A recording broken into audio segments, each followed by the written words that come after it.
வணக்கம். இன்னைக்கு அக்ஷு சமையல்ல நெய் இட்லி, அதாவது சாம்பார் இட்லி அல்லனா மினி இட்லி எப்படி செய்யறதுன்னு பார்க்க போறோம். முதல்ல அதுக்கு என்னென்ன தேவையான பொருட்கள்ன்றது பார்க்கலாம். இதை வச்சு ஒரு 3ல இருந்து 4 பேர் வரைக்கும் நம்ம பரிமாறலாம். 3/4 கப் துவரம் பருப்பு, தாளிக்கிறதுக்கு கடுகு, வெந்தயம், ஜீரகம் எல்லாம் ஒரு 1/4 ஸ்பூன்ல இருந்து 1/2 ஸ்பூன் வரைக்கும் வச்சிருக்கேன். 1/4 டீஸ்பூன் மஞ்சள் பொடி, 1/4 டீஸ்பூன் பெருங்காயத்தூள், ஒரு 1/4 டீஸ்பூன் உப்பு, 3 மீடியம் சைஸ் தக்காளி, ஒரு மீடியம் சைஸ் வெங்காயம். என்னோட வெங்காயம் கொஞ்சம் சின்னதாக இருக்கனால 2 சின்ன சைஸ் வெங்காயம் எடுத்திருக்கேன். கொஞ்சம் கருவேப்பிலை, கொத்தமல்லி இலை, அப்புறம் 7ல இருந்து 8 சின்ன வெங்காயம் தோல் உரிச்சு வச்சிருக்கேன்.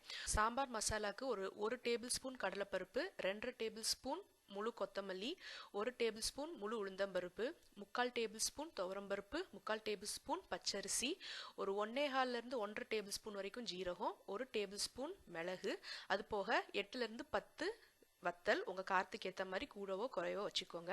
இப்போ துவரம் பருப்பை நல்லா கழுவி அதில் ஒரு 1/4 டீஸ்பூன் ஜீரகம் சேர்த்து தண்ணி சேர்த்து அதை நல்லா வேக வைக்க போகிறேன். இந்த ஜீரகம் வந்து நான் லிஸ்ட்டில் சொல்லாத தனி ஒரு 1/4 டீஸ்பூன் ஜீரகம். உங்கள் ப்ரெஷர் குக்கருக்கு ஏற்ற மாதிரி எத்தனை விசில் வைக்கணுமோ வச்சு நல்லா வேக வச்சுக்கோங்க. அது போக சாம்பாருக்கு மசாலாக்கு சொன்ன எல்லா பொருட்களையும் ஒரு வாணலியில் எண்ணெய் சேர்க்காம போட்டு நல்லா வறுத்து வச்சுக்கோங்க. நல்லா வாசனை வந்து ஒரு லேசான பழுப்பு நிறம் வந்து நல்ல வாசனை வரும். அந்த நிறம் வர வரைக்கும் நல்லா வதக்கி அதை வந்து தனியாக எடுத்து வச்சிருங்க.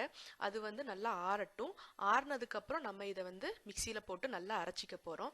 மிக்சியில் அது கூடவே நம்ம 7-8 சின்ன வெங்காயம் தோல் உரிச்சு வச்சுருந்தோம் இல்லையா, அதையும் சேர்த்து ஒரு 1/2 கிளாஸ் தண்ணியும் சேர்த்து நல்லா நைஸாக அரைச்சி வச்சுக்கோங்க. அது போக தக்காளி வெங்காயத்தையும் நான் நல்லா பொடியாக நறுக்கி வச்சுருக்கேன்.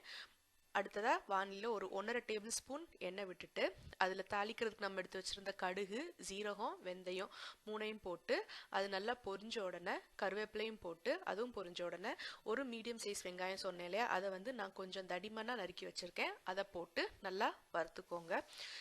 ஒரு 2 நிமிஷம் வதக்கி அது லேசாக சாஃப்ட் ஆன உடனே 3 தக்காளி சொன்னேன் இல்லையா, அந்த 3 தக்காளியும் போட்டு நல்லா வதக்க போகிறோம். இதில் வந்து நம்ம புளி சேர்க்க போகிறது கிடையாது. அதனால புளிப்புக்கு வந்து நமக்கு தக்காளி தான். அதனால தான் 3 தக்காளி சேர்த்துருக்கேன். அதையும் ஒரு 1ல இருந்து 2 நிமிஷம் வதக்கிட்டு நம்ம அரைச்சி வச்சுருக்கோம் இல்லையா சாம்பார் மசாலா, சின்ன வெங்காயம் தண்ணி சேர்த்து அதை போட்டு ஒரு 10ல இருந்து 15 செகண்ட் வரைக்கும் வதக்குங்க. கொஞ்சம் வாசனை வரும். ஏற்கனவே வறுத்து வச்சதுனால ரொம்ப வறுக்க வேண்டாம். ஒரு 10 செகண்ட் வறுத்துட்டு கொஞ்சமாக தண்ணி சேர்த்து நல்லா அதை கலக்கி விட்டுக்கோங்க. இது கூடவே நம்ம ஜீரகம் சேர்த்து வேக வச்சிருக்கிற துவரம்பருப்பு இருக்குல்லையா, இப்போ நல்லா வெந்திருக்கு. இதையும் நல்லா சேர்த்து இது கூட கலக்கிக்கோங்க. இதில் நம்ம காய் எதுவும் சேர்க்க போகிறது கிடையாது. வெறும் வெங்காயம் தக்காளி மட்டும்தான். அதனால காய் வேக விடுற நேரம்லாம் வேண்டாம். வெங்காயம் தக்காளி வதங்கி சாம்பார் மசாலா சேர்த்த உடனே இந்த துவரம்பருப்பு வேக வச்ச துவரம்பருப்பையும் போட்டு ஒரு 2ல இருந்து 3 கப் தண்ணி வரைக்கும் ஊற்றிக்கோங்க. ஏன்னா நம்ம இந்த சாம்பார் வந்து கொஞ்சம் நல்லா தண்ணியாக காய்க்கணும். ஏன்னா கொஞ்சம் ஆறுனதுக்கு அப்புறம் அது வந்து நல்லா கட்டி ஆயிடும். அதனால இப்பவே கட்டியாக வச்சிங்கன்னா சாம்பார் ரொம்ப கட்டி ஆயிடும். இது கூட ஒரு சின்ன துண்டு வெல்லம் சேர்த்துருக்கேன். இது வந்து ஒரு நல்ல டேஸ்ட் கொடுக்கும் இந்த சாம்பாருக்கு. அது நல்லா கரையட்டும். இப்போ பார்த்தீங்கன்னா நான் ஒரு 3 கப் தண்ணி சேர்த்துருக்கேன். இதில் மசாலா துவரம்பருப்பு சேர்த்ததுக்கப்புறம் 3 கப் தண்ணி சேர்த்துருக்கேன். நல்லா தண்ணியாக இருக்கட்டும். இதில் கொத்தமல்லி இலையும் கடைசியாக சேர்த்துருங்க. நல்லா கொதிச்சிருச்சு சாம்பார். இப்போ பார்த்தீங்கன்னா இவ்வளோ தண்ணி இருக்கணும் சாம்பார். ஏன்னா நம்ம இட்லி வேக வச்ச இட்லி இதில் போட்ட உடனே இட்லி வந்து எல்லா ஈரத்தையும் உறிஞ்சிக்கும்.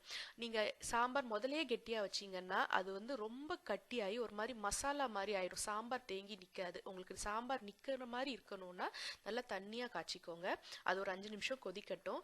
அதுக்குள்ளே நம்ம வந்து மினி இட்லி ரெடி பண்ணிடலாம்.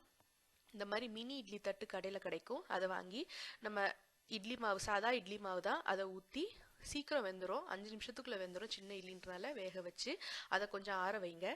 அதை எடுக்கிறதுக்கு முன்னாடி ஒரு இட்லிக்கு மேலேயும் ஒரு 2ல இருந்து 3 துளி நெய் ஊற்றுங்க.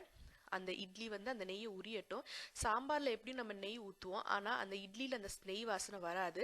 அதுக்கு ஒன்னொன்னுலையும் தனியாக இருக்கணும்னா இப்படி தனித்தனியாக ஒரு 1/4 டீஸ்பூன் நெய் ஒரு இட்லியும் படுற மாதிரி ஊற்றிட்டு அதுக்கப்புறமா அந்த இட்லியெல்லாம் ஒரு பாத்திரத்தில் தனியாக எடுத்து வச்சுக்கோங்க. இப்போ சாம்பார் நல்லா கொதிச்சிருச்சு. இதில் நான் வந்து ஒரு டேபிள் ஸ்பூன் நெய் சேர்க்க போகிறேன்.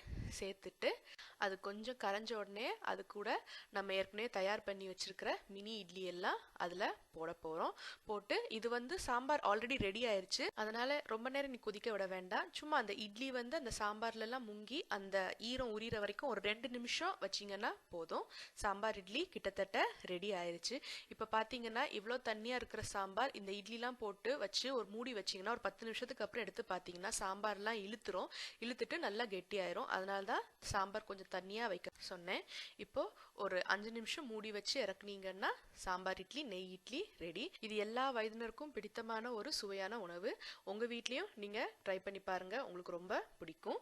நன்றி.